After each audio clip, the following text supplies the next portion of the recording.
देखिए, जीवन की इससे बड़ी विवशता क्या होगी कि आपको आत्मनियंत्रण और आत्मसंधान के लिए बाह्य स्रोतों पर निर्भर होना पड़ जाए।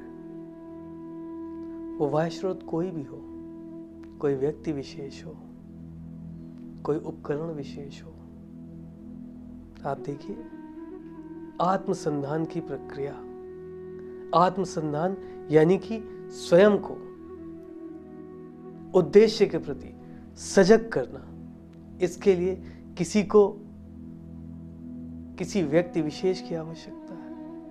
प्रेम में फंसे हैं और अगर प्रेम सार्थक नहीं हो रहा है तो जीवन का उद्देश्य खत्म हो गया, परेशान घूम रहे हैं।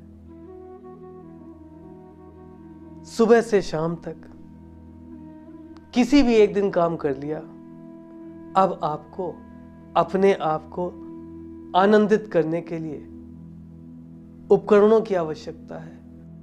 ये कैसा जीवन जी रहे हैं? आत्मसंधान के लिए अब वो लोग कहां चले गए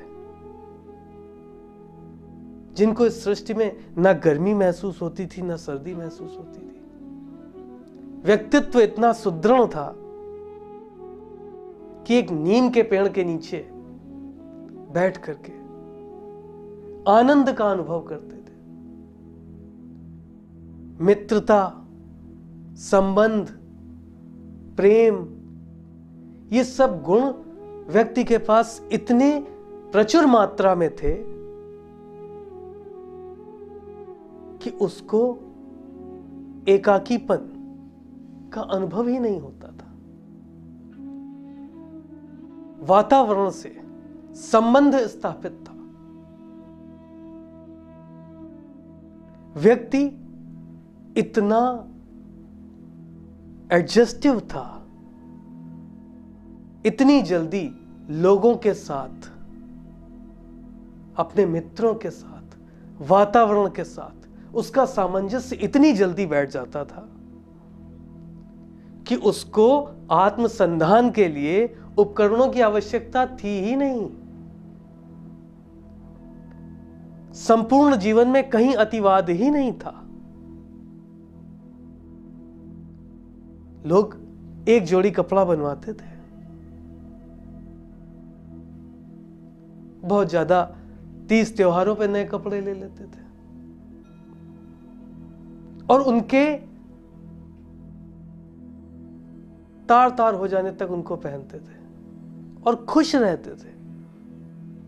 आज भौतिकता इस कदर हावी है, ये सब क्या हो रहा है? आनंद कहां है?